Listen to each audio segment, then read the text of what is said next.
Hiranyakashipu Tanubringam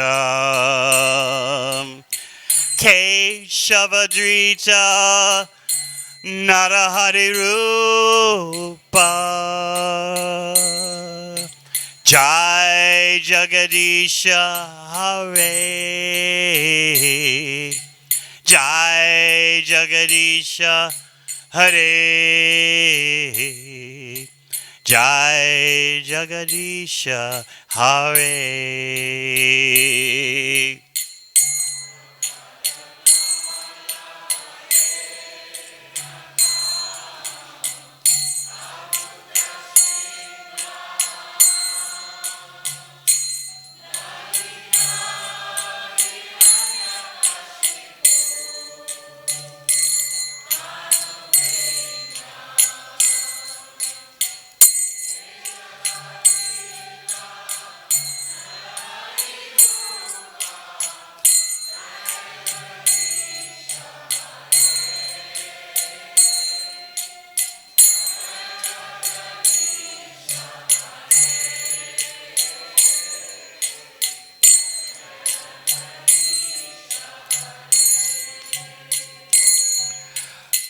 Tara Kara Kamala Vare Nakam Adbhuta Shringam Dalita Hiranyakashipu Tanubringam Keshavadrita Narahari Rupa Jai Jagadisha Hare Jai Jagadisha Hare Jai Jagadisha Hare.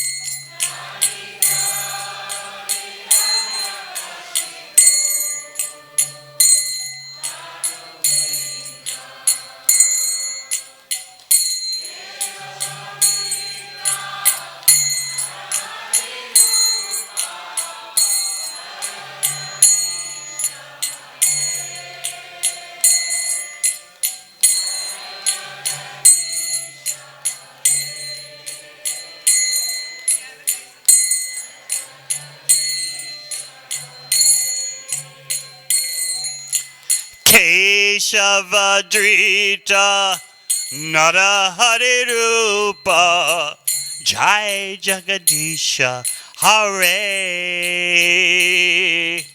Jai Jagadisha Hare Jai Jagadisha Hare Shavadrita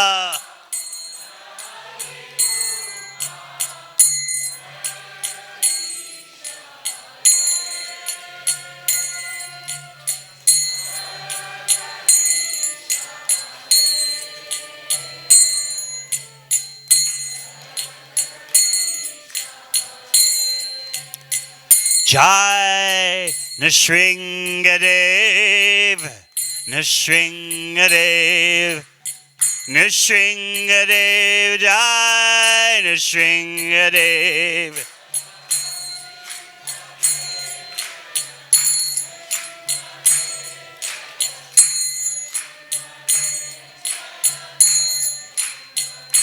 Jai Narahari Narahari Narahari Jai Narahari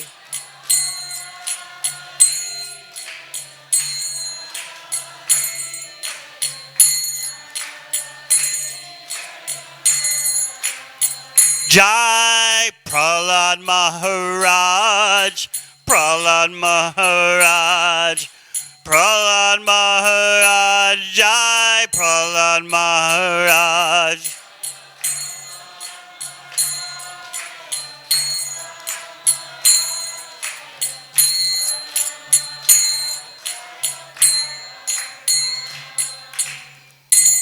Nrsimha Bhagavan ki, Prahlad Maharaj ki, Go Premanandi. Om Gyanatimirandasya Gyananjana Shalakaya Chakshun Militang Yena Tasmai Shri Gurave Namaha. Jai Shri Krishna Chaitanya Prabhu Nityananda Shri Advaita Gadadha Shivasadi Gaur Bhaktivinoda. Hare Krishna, Krishna Krishna, Hare Hare, Hare Rama, Rama Rama, Hare Hare. This morning, we spoke about how, although what seems to be a most prominent aspect of Lord Nrsimha is terror, actually more prominent is affection. That is a little hard to understand when you see pictures and deities of Lord Nrisimhadeva ripping open the abdomen of Hiranyakashipu, pulling out intestines and garlanding himself. We explained this morning that the very first verse of Srimad Bhagavatam states, Janmadya Sata. The supreme absolute truth is that from which everything emanates. That means in Krishna, the cause of all causes, Sarva Karna Karnam, you will indeed find everything but imperfection. Therefore, in the supreme absolute truth, you will find infinite terror, unlimited terror. And Lord Nrisimhadeva demonstrates that. But also in the supreme absolute truth, you'll find unlimited affection. And you'll also see that in Lord Nrisimhadeva. Another name for Lord Nrsimha is Sri Nrikeshari, because of his affection for his devotees. He's compared to a female lioness caring for her cubs, her lion cubs. Therefore the name Sri Nrikeshari. More important than Lord Nrsimha appearing for the sake of dispatching Hiranyakashipu is his seizing the opportunity to show affection for his devotee. And that is something we should always remember. You see, Hiranyakashipu challenged the whole concept, reality, that the Lord cares for his devotees. He was convinced he could get away with literally murder of his own son. So many times he tried to get rid of his son.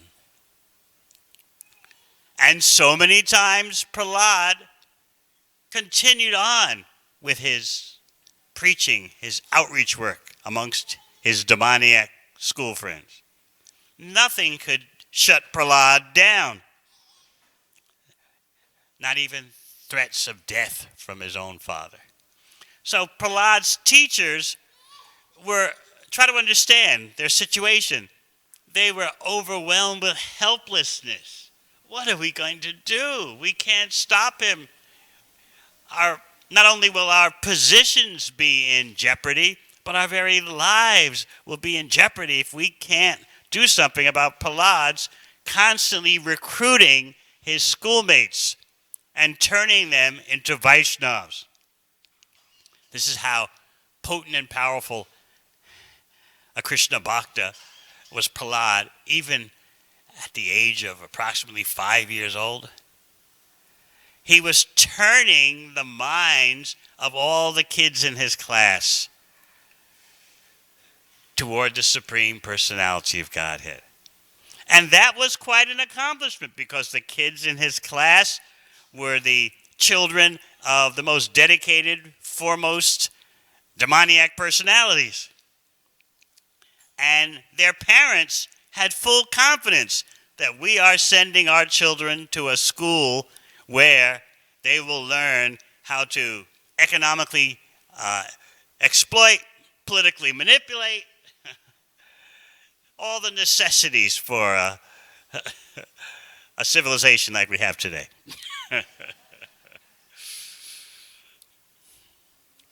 So try to understand Sunda and Amarka, the two teachers, and their total anxiety, paranoia, distress. What are we going to do about Prahlad? He's affecting everyone. He's infecting everyone. They once again presented the situation to Hiranyakashipu. Remember, you know, the famous instance of the first time when Hiranyakashipu got wind of where Prahlad's consciousness was at. He wanted to show affection to his son. And he picked his son up on his lap, embraced his son, smelling the head of his son in a sign of affection, and asked what he thought was a very innocuous question. And he expected a very childlike answer in return. My dear son, we're sending you to the Asura Kula. We're sending you to the school for demons. And could you kindly tell me what is the best thing that you've learned in school today? Now, what would you expect a 5-year-old boy to say? I mean, A, B, C, D, F, G, or 1 + 1 = 2. Prahlad's response was astonishing. Tat sadhu manye asuyavarya dehinam sada samadvigya dhyama sadgraha. My dear father, O best of the demoniac terrorists, the best thing I've learned today is that anyone who identifies with the body as the self must always be in anxiety. Sada samadvigya dhyama sadgraha. Because of their accepting the temporary platform of material existence as substantial, as the priority. They must always be in anxiety. This is very important for us to understand because we'll take a brief look at the social setting that we are all living in now here in the USA. I was explaining Thursday night at our outreach center 15 minutes from here called the Mantra House that the World Health Organization has ascertained that amongst all the first world countries, the USA is one of the least happy. But when it comes to anxiety, America is great. Number 1 by a wide margin. See? Tops, number 1 in anxiety.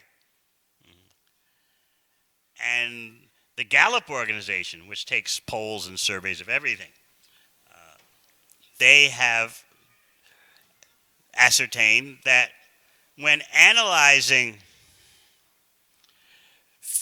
feelings of momentary happiness, moment-to-moment happiness. You see, this is Kali Yuga And so there's no real substantial happiness. So you make a big deal about moment-to-moment happiness. How do you feel right at this moment? And 30 seconds later, and at this moment, how do you feel? So when evaluating momentary happiness in the world, the USA comes out number 25, 2 notches below Rwanda, where there was genocide, 10 years ago or so, 18 years ago. So you see Prahlad's point. He's making an eternal point of such insight and such value that sadhu manyeya surya varya dehinam sada samadvigya dhyama sadra. Anyone who identifies with the material body and tries to take shelter of the material platform, they must always be in anxiety. What was his father's reaction? You must be kidding. You must be joking. He didn't take it seriously. My son's speaking broken words, broken language, baby talk. He's speaking incoherently. What he says makes no sense at all. Hiranyakashipu laughed it off and then told Prahlad's teacher, Sundar and Marka, keep an eye on him, make sure he doesn't talk any more of this gibberish. Probably some Vaishnavas may have snuck into the school in disguise and spread their ridiculous viewpoints. So keep a closer eye on my son. But Hiranyakashipu, he didn't take it seriously. But Prahlad persisted.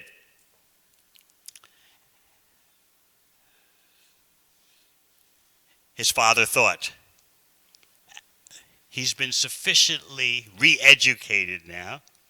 I'll make another investigation. Let's try this again, Prahlad. What is the best thing you've learned in school? Prahlad told him, the 9 processes of devotional service. Shravanam, Kirtanam, Vishnu, Smaranam, Padasevanam. This time, Hiranyakashipu was enraged. Look, we have given you the finest education. We have protected you by securing the school from any outside influences. And yet you still persist in this nonsense. In fact, you're talking about Vishnu who killed your uncle, Hiranyaksha. So from that point on, Hiranyakashipu tried to kill his son. He was unsuccessful and completely bewildered about it. He arranged so many ways for his son to be terminated.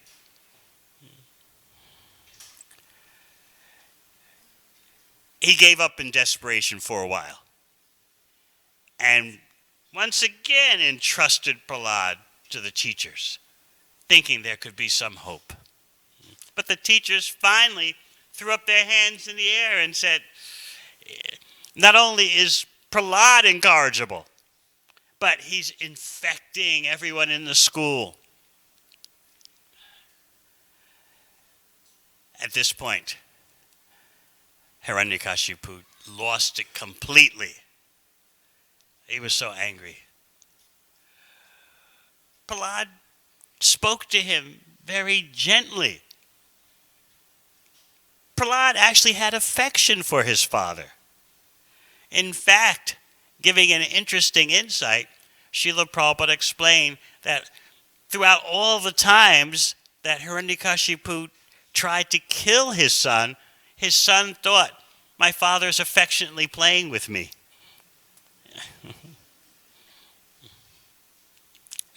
So Prahlad patiently explained to his father, what is all this talk about friends and enemies? The only enemy is the uncontrolled mind. What's the use in conquering all directions and The self remains wild. You would think that Hiranyakashipu would take this advice. No. The good words of Prahlad made him even more angry. Like the classic Vedic example, feeding milk to a serpent. Hiranyakashipu took it that, Prahlad, you are trying to present yourself as being more able to control your senses than me. You're trying to show that you're superior to me. And you keep talking about this supreme personality of Godhead who is omniscient and omnipresent. Prahlad would not submit. He would not stop glorifying the supreme personality of Godhead. And the more Hiranyakashipu would say, there is no such thing, Prahlad would continue to glorify the Supreme Lord. Things were rapidly reaching an extreme point of crisis.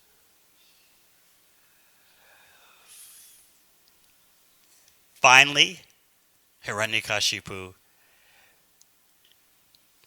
put forth what he thought was the decisive factor. Prahlad, you are always talking about a supreme being who's everywhere, who knows everything. Let's see this supreme personality of Godhead you talk about. In other words, we know that because we don't see, there is none. Now, as a footnote, Hiranyakashipu did accept the existence of Vishnu.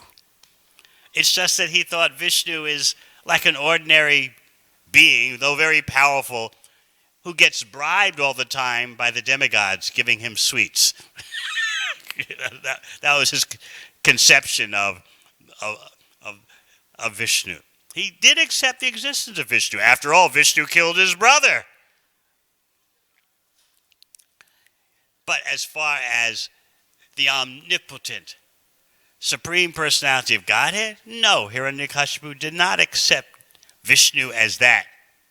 In fact, he had, upon the death of his brother, Hiranyaksha, at the hands of Vishnu in the form of Lord Bor, the Varaha avatar, Hiranyakashipu had vowed that I will avenge my brother's death by decapitating Vishnu. Yet here is Hiranyakashipu's own son glorifying Vishnu, the killer of his uncle.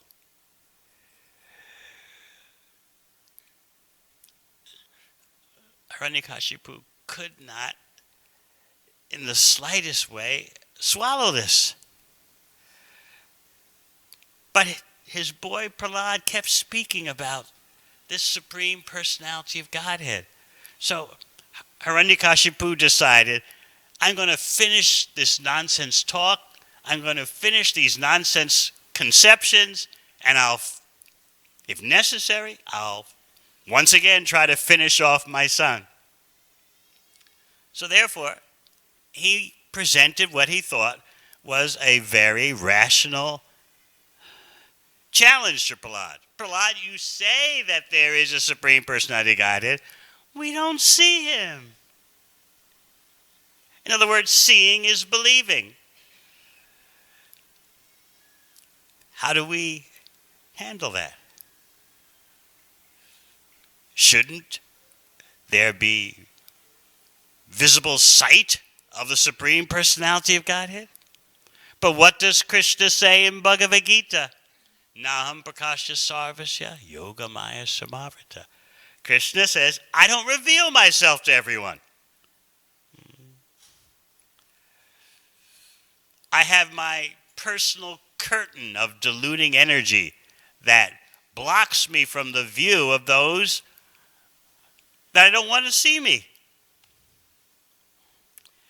Now, why should this sound so strange when you think about it? Any lady or gentleman doesn't allow just any person to approach him or her. Gentlemen and ladies have discretion. It's not like these days, the extent that such discretion was maybe 100 or more years ago. Srila Prabhupada describes growing up in Calcutta at the turn of the 20th century, around the year 1900, and no respectable lady would walk on the streets, in other words, in view of everyone. Just to go the shortest distance, the lady would ride in a palanquin with the curtains covering all the sides. In fact, Srila Prabhupada described that just for his mother to go across the street, like from here to the apartments across the street, she would not walk. She would go in a palanquin. Because the culture was that the ladies don't reveal themselves to public vision. Why is it so difficult for us to accept the personalism of the Supreme Personality of Godhead? That as Purushottam, the Supreme Personality of Godhead, he has the desire and the ability to not reveal himself to just anyone. You have to have some qualification. So this is what Krishna explains in Bhagavad Gita. In other words, what Krishna is saying is that your perception is not totally under your control. If Krishna wants you to see, you'll see. If he doesn't want you to see, you won't see. In the 15th chapter of Bhagavad Gita, Krishna says, Mata smritir, Jnanam apohanam cha. From me come all knowledge, remembrance, and forgetfulness. So the very things that are so personal to us or so intimate to us are not controlled by us. So here you have Hiranyakashipu, so convinced, I don't see any Vishnu. You've described him as being everywhere. Who can see him? Seeing is believing. We don't see Vishnu, that means there's no Vishnu. You understand, my boy? The truth is so obvious. You have dared to describe this all-pervading Vishnu.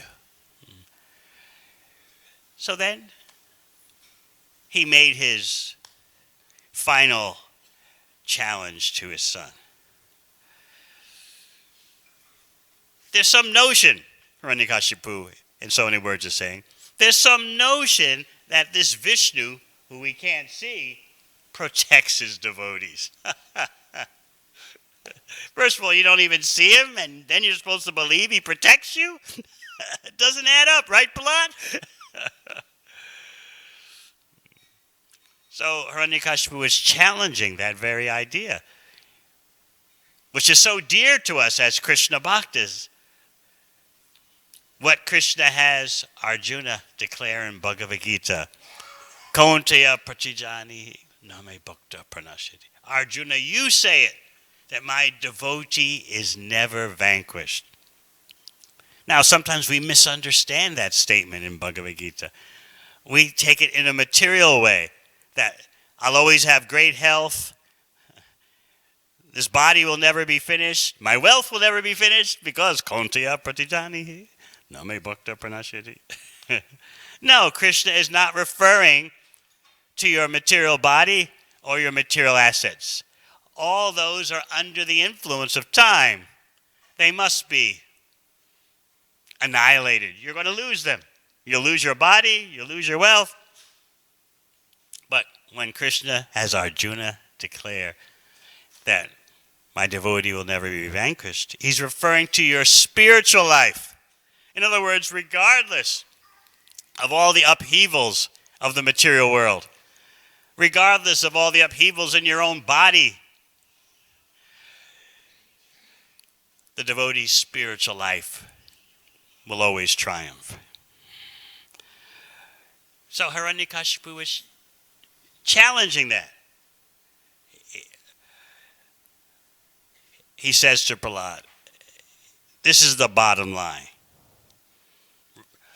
You say there's a Vishnu everywhere. Well, this is what I'm going to do. I'm going to cut off your head right now. Is your Vishnu going to save you? So extreme, so demoniac. He sees Prahlad looking at the column, at the pillar. And Hiranyakashipu, as we were talking this morning in class, was wondering, wait a minute, Prahlad, why are you acting like you see something when we know it's just a column, we know it's just a pillar there. We're scientific. Our senses present the full spectrum of reality, yet you're looking at this pillar as if you see someone there, and we know that's nonsense. So again, the test. You think you're seeing someone in the pillar, but what I'm going to do is cut off your head and let's see if your Vishnu saves you. Of course, Prahlad did see Lord Nrisimhadeva in the pillar, letting Prahlad know, be encouraged, I'm here. But Hiranyakashipu couldn't see that, although he detected Prahlad seeing something. Finally, Hiranyakashipu becomes even more angry. And he, with a sword in one hand, with his fist, he smashes the pillar. And then there is the sound that cracks the whole universe. So much so that even Lord Brahma in his abode is wondering what is going on. The demigods are frightened. That's how monumental and cosmic the sound was, as the preliminary before the form of Narahari emerges from the pillar. Now let's talk about Lord Nrisimhadeva in relation to Lord Krishna. There are three forms of Godhead that are in a special category, Rupa Goswami explains. That's Lord Nrisimhadeva, Lord Ramchandra, and Lord Krishna. They're in a special category because they reveal more characteristics than other forms of Godhead. This is a very important point to understand. All the forms of Godhead are equal, but they don't all reveal or manifest the same degree of completeness. It's not that one form of Godhead is deficient. No, they all are perfect and complete, but they don't show the same degree of completeness.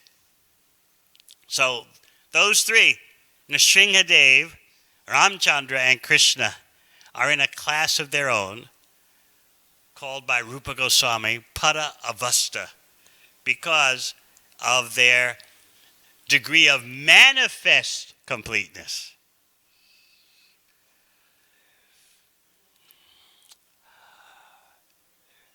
Lord Nrsimhadeva is special because of the infinite power that he displays. Prabhava Bhuma is the term from our spiritual science. And Lord Ramchandra is Madhurya Bhuma. He presents infinite sweetness. But Krishna has no comparison. Still, There are three in this top category: Nrsimhadeva, Ramachandra, and Krishna.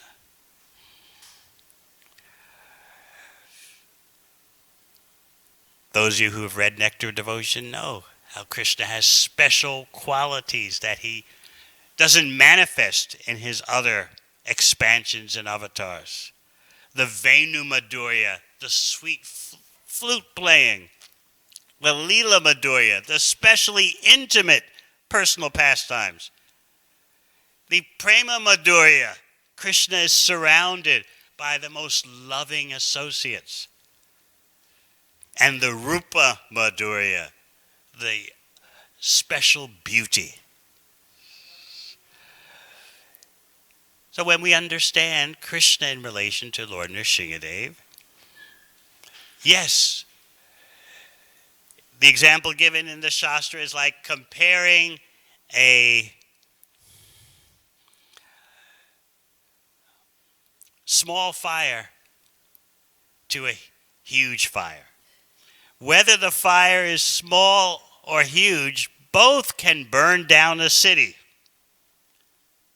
But a small fire will not keep your house completely warm if you have a big house.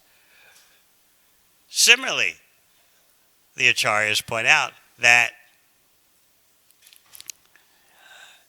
all the forms of Godhead are perfect and complete, but in terms of satisfaction, compared to a fire that can burn down a city, the satisfaction in its fullest can only come from Krishna, because of Krishna's specially attractive beauty.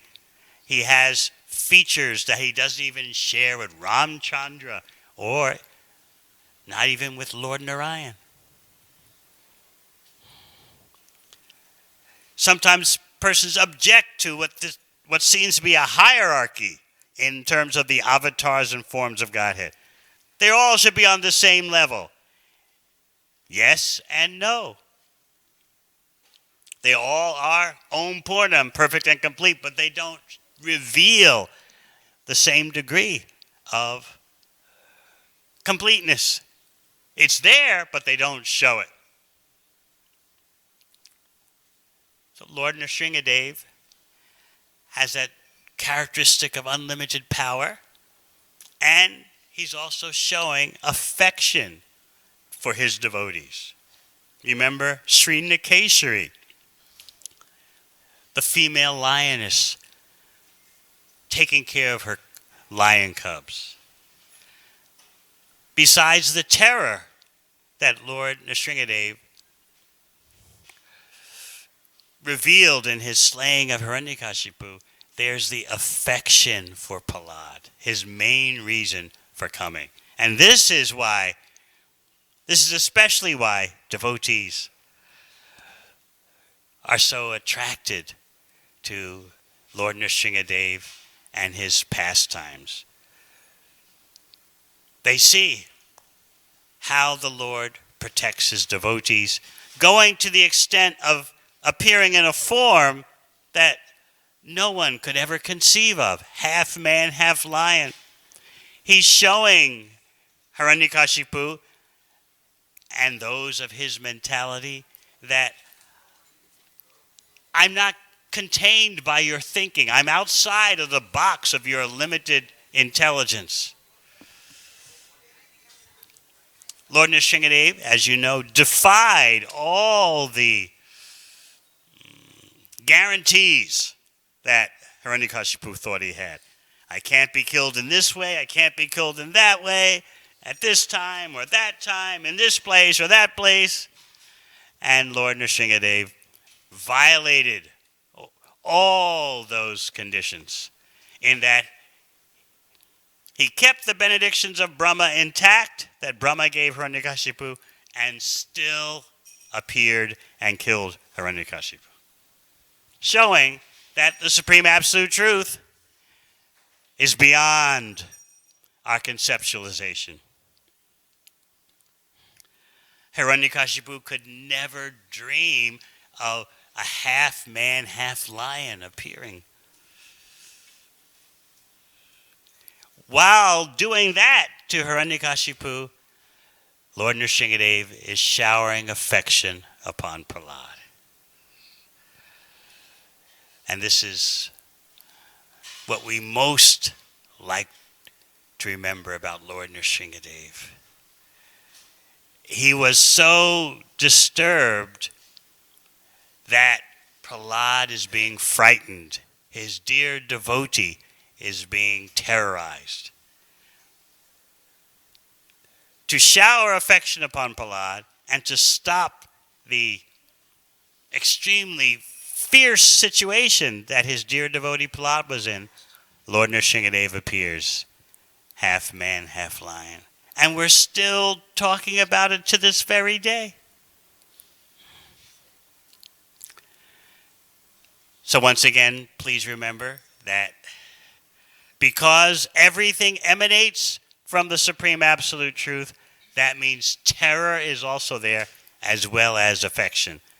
But the terror of the Supreme Personality of God, it is flawless. It is perfect. It has nothing to do with the material energy. Another reason why we glorify Lord Nrisimhadeva.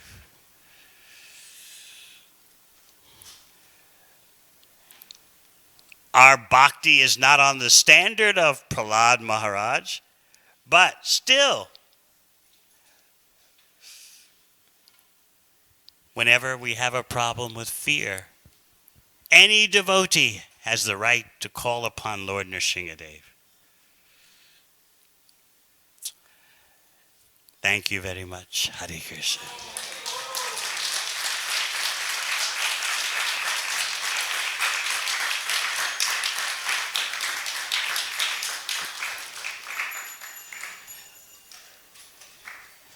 Yes, we're going to have RT.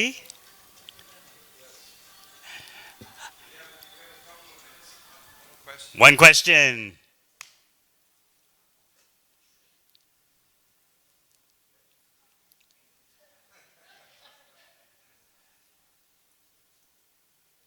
Okay, let's get ready for RT.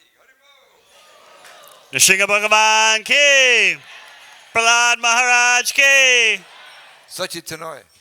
Sachi, you lead kirtan. Kirtan. You lead the kirtan.